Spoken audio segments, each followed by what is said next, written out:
We've talked so far about the different data types, about Boolean data types, and then about the relational and equality operators, which let us create those Booleans. We've also talked about operator precedence with regard to arithmetic. And so from here, we're going to put this all together and use this to branch into our first new big concept, which is the if statement, or more generally, into decision making using Java, which is to say that when we have our Boolean statements, we can use them to make decisions. Now here we have a little bit of code. You have just a little bit of code right here. We have int x equals 14. That's pretty familiar. That's something you've already seen. And then we have if x mod 2 is equal to 0. Then we have just an implicit then here. There's no actual keyword then, but we can imagine one. Then system.printf, our number is even. Okay? And so let's break this down real fast, sort of conceptually, and then we'll put it into action. Okay, the part in the blue rectangle, that's our if block. That's our if statement. And there are a couple of components within that we need to pay attention to.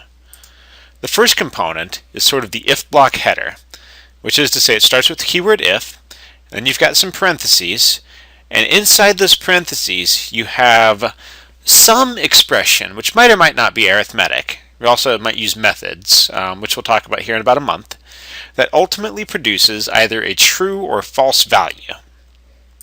And here's that expression in more concrete detail. In this case, we're going to take our number, divide it by 2, and then check to see if the remainder is 0. Now that's only one of an infinite, or at least arbitrarily large number of things you might do. After we've got our condition set, if that condition is true, we do the thing inside the if body. Here it's inside these curly braces, and there's some rules about curly braces which we'll go over later. So if this statement is true, if that ultimately resolves to true, we do the thing inside the if statement body, which in this case means that we print out that our number is even. If it is not true, if the statement is false, then we just skip down to this closing curly brace. We skip over everything between these curly braces, and we just keep going. Later, and by later I mean next week, we'll learn how to use the else and else if statements to allow us to do some more complicated behavior. For right now, though, if our if statement is not true, we just skip right over. And in fact, that's always going to be the case. Okay? And now, all if statements have to have a Boolean conditional inside the parentheses. And when we say a Boolean conditional, what we mean is something that ultimately evaluates to either true or false. It might take a whole bunch of steps to get there, but it needs to ultimately evaluate to true or false. And then whenever possible, we should indent and enclose the body of the if statement in curly braces, which will help us prevent some weird errors. And I'll show you the error here in just a second. What this means, so we've got our if block, our if header right here, that if, then the x mod 2, that's our conditional, then a curly brace, and then the body, that's the part in the blue rectangle right here, which we've moved down to its own line and then indented inwards. And then when we're done with the body, we have our closing curly brace. Then finally, and this isn't going to be a problem right now, but we should keep the conditional short-ish, which is to say that if our conditional means that the whole thing ends up taking more than about 60 characters, we should probably split it off either into a method or into its own calculation, just to make our code a little bit more readable. And that's okay. Booleans, the Boolean data type is so incredibly small that we could make billions and billions of them, billions of Booleans, as it were, without ever worrying about running out of memory, with even a relatively ancient computer. They're pretty small. Now the error that you might see here, this is an error. This line doesn't have an error on it, or this code doesn't have an error in it, but it sets us up for an error. If your if statement body is only one line long, you don't need curly braces. Right? Java just assumes that these things are connected. If it's more than one line long, though, you definitely need curly braces, because then otherwise what happens is Java says, oh, there's no curly brace here, it must just be one line, And so that first line that's attached definitely gets attached to the if statement, and then Java sees the next line, even though it's indented, as being totally separate.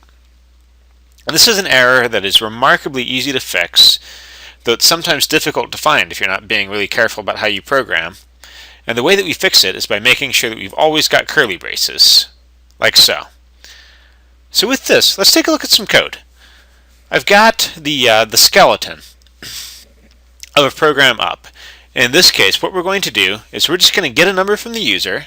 We'll check to see if it's even, and if it's even, we'll output an appropriate message, and then we'll check to see if the number is odd, or if it isn't even. And if that's the case, we'll output an appropriate message as well. Okay. And so the way this is going to work, we can just say if usernum mod2 is equal to 0. Okay? So we're going to take that usernum, we'll divide it by 2, and if the remainder is 0, that is to say if it cleanly divides, then we go into our if block. Then from here, system.out, we'll just use a printf statement here.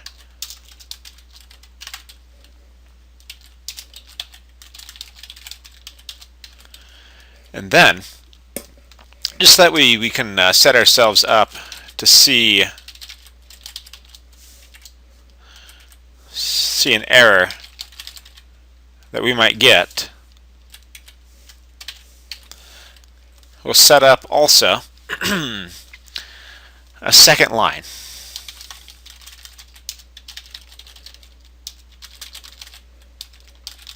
We'll do it the right way first, and then we'll do it the wrong way, so that way you can see what happens. Okay, so if our number is divisible by 2, if it is even, we'll print out our number is even, and then we'll print out the phrase huzzah for divisibility by 2. If our number is odd, which it might be, if usernum mod2 is not equal to, whoops, helps to make that a 2, is not equal to 0, which might be the case. There's a 50-50 shot either way. System.out.printf \d is odd.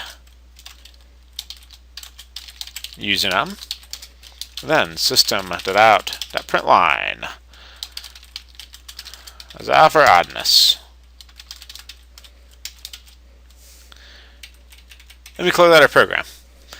And the cool thing about the if block is that depending on what value the user gives us, this block of code right here, or more specifically this block of code right here, might or might not evaluate.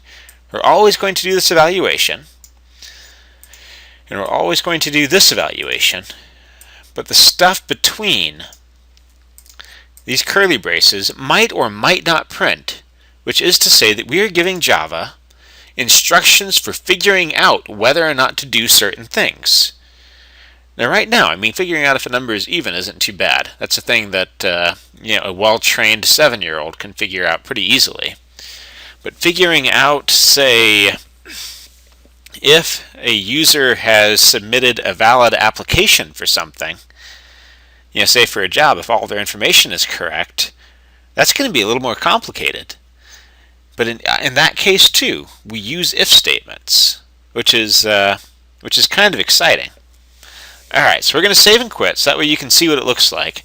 The big thing that you need to remember right now is that our output is either going to be the number is even, huzzah for divisibility by 2, or our output will be the number is odd, huzzah for oddness.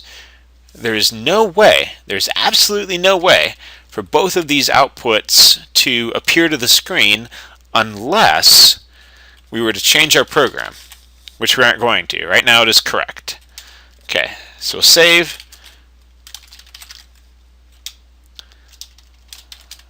We'll compile. Everything's good. Then we're going to run this baby. Okay, so let's give it an even number first. Like say maybe 16. And we get that 16 is even, huzzah for divisibility by 2. So that's kind of cool. Now let's give it an odd number, like say negative 37, or negative 437 as the case may be. Now this is an odd number, which means that we should get negative 437 is odd, huzzah for oddness. No mention of the even, right? This is the cool part. This is where our if statements come in handy.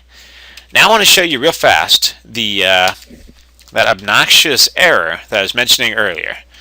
Okay, so let's say that we get rid of these curly braces. This is going to be a problem. This is going to yield a couple of problems. Now what you should expect is that this line of code is still attached to the previous if statement. This line of code, though, even though it looks like it should be attached, is not. It absolutely is not. Ditto for that line of code. Even though it looks like it should be attached to the previous if statement, because we're not using curly braces, we know for a fact that that line and this line are going to print every single time regardless of what the user input is. So let's take a quick look at that. And you can see very quickly how it's problematic. Okay, so let's give it a number. Let's say positive 37. Now we get this huzzah for divisibility by 2 regardless. We don't get any mention of even. Then we get the 37 is odd, huzzah for oddness. So that's a problem. Now let's say that we give it a number like 48, which is even. So we should get 48 is even, huzzah for divisibility by 2, and then we're probably going to get huzzah for oddness as well. Okay, so that line of code right there, that's a problem. And the way that we fix this, and more generally, the way that we keep this from ever being a problem, is to be really diligent every time you have an if statement of putting a curly brace right after your if statement conditional, and then another curly brace right after the conclusion of your if statement block.